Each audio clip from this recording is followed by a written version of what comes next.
nombre es Salvador Abarzúa Montenegro, tengo 49 años, soy psicólogo, magíster en psicología y me estoy doctorando en ciencias sociales.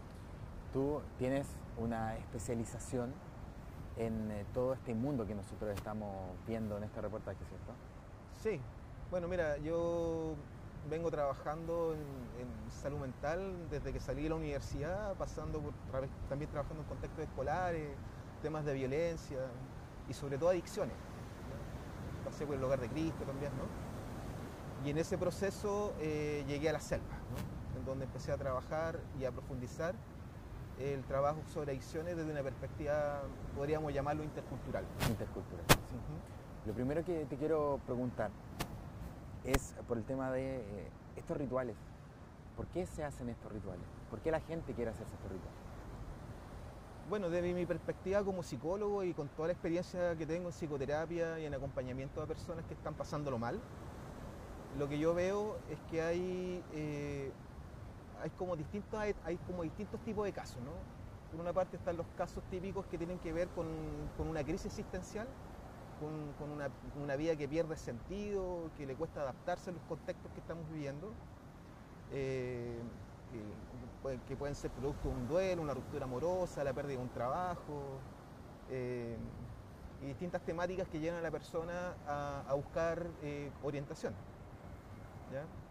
Por otro lado, podríamos decir que están los pacientes que están más desestructurados, que son aquellos que llegan por problemas de adicciones, especialmente traumas, ¿no? Traumas complejos, y que ven en este tipo de trabajo una alternativa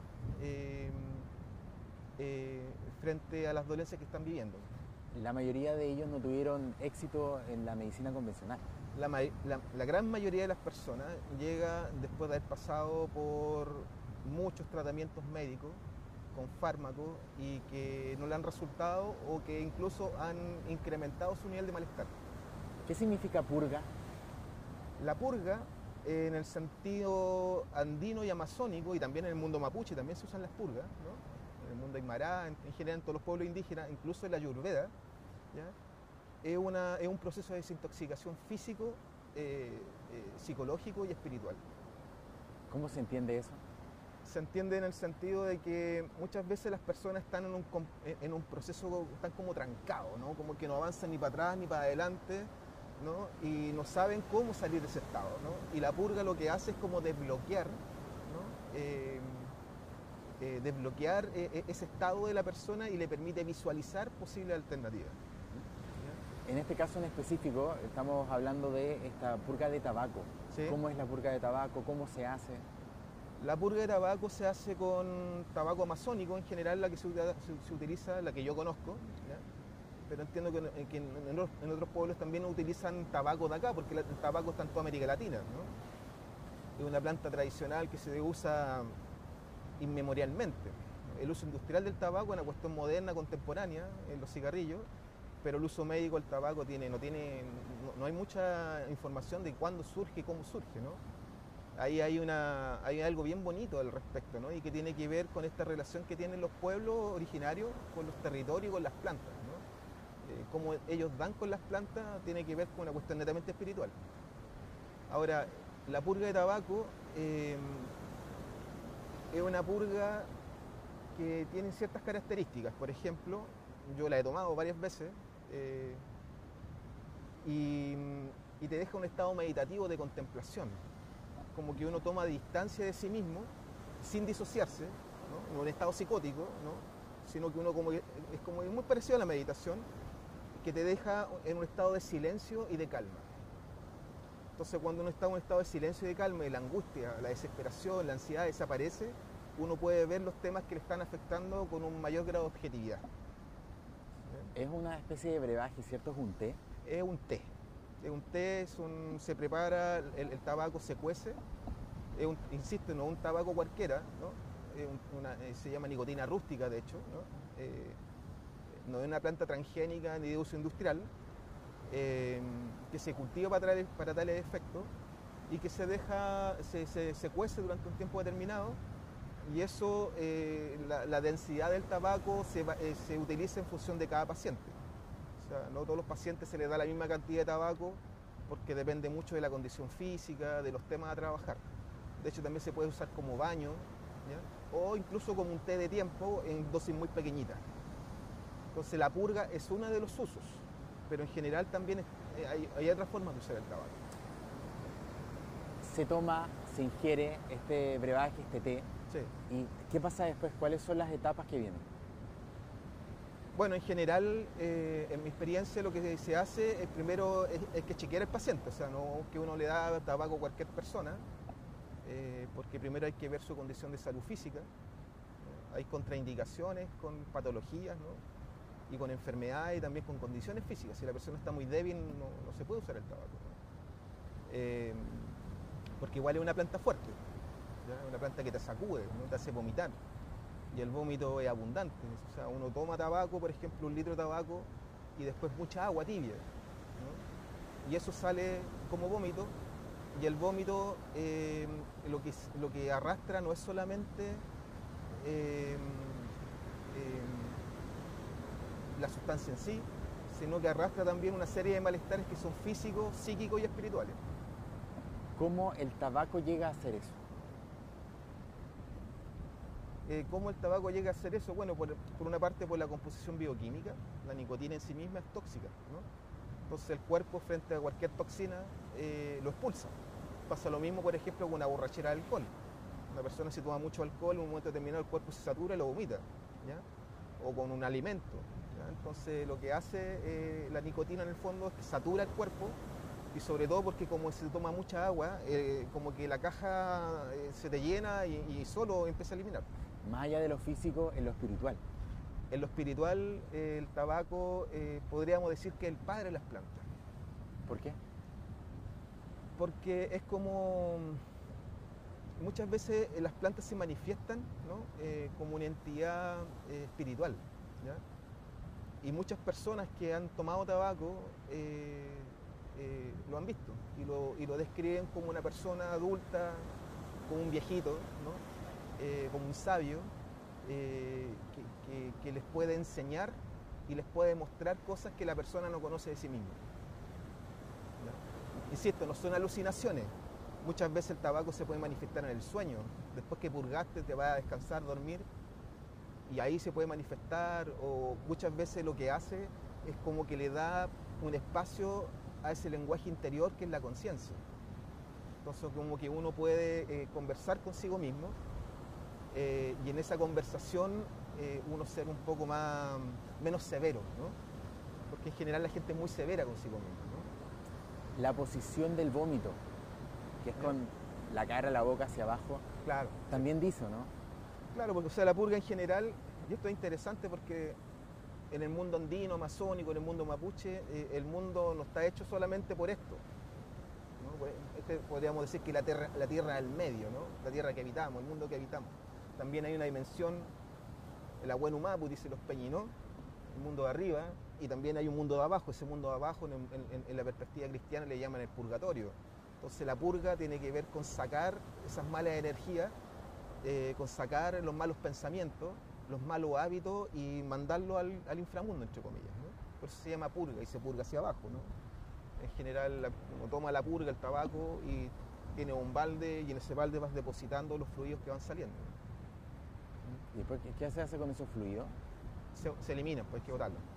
Y hay que limitar, y también no se puede tener en cualquier parte porque tienen una carga igual que puede ser energética negativa. Claro. El último tema que quiero tocar contigo es de tu experiencia. Sí.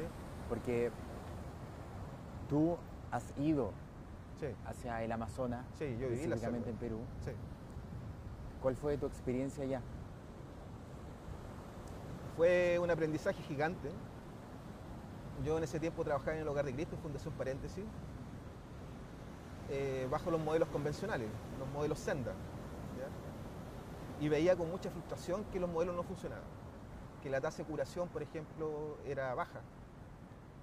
Y empecé a explorar en otras formas, ¿no? Yo tengo una ascendencia mapuche, ¿no? Mi madre es mapuche, y siempre el mundo indígena me ha tirado de una forma muy inexplicable, ¿no? Entonces cuando empiezo a explorar, ¿no?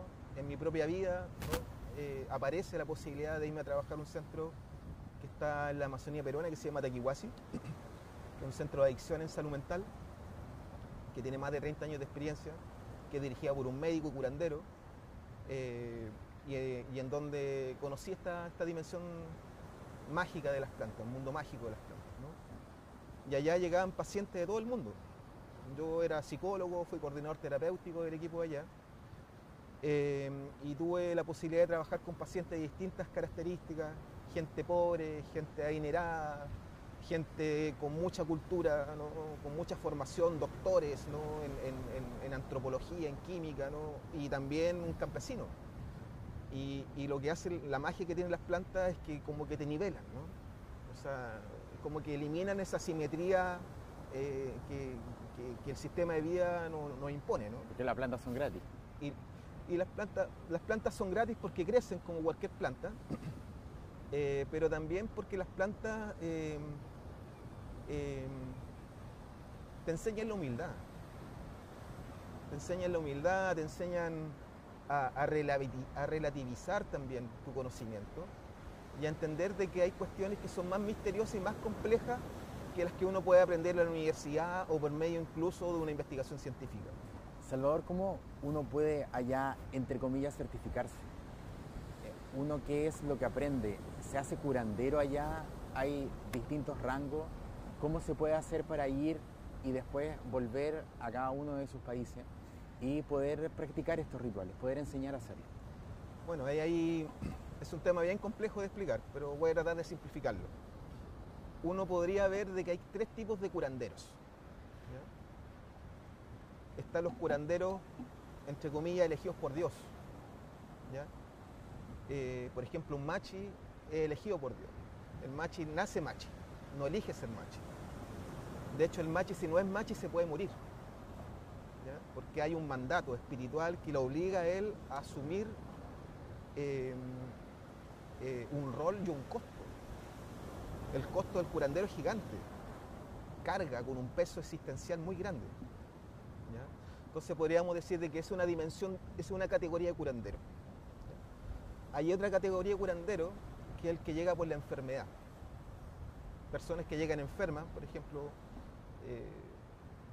un cáncer, ¿no? Y que se cura con las plantas y las plantas le empiezan a enseñar y lo eligen, ¿ya?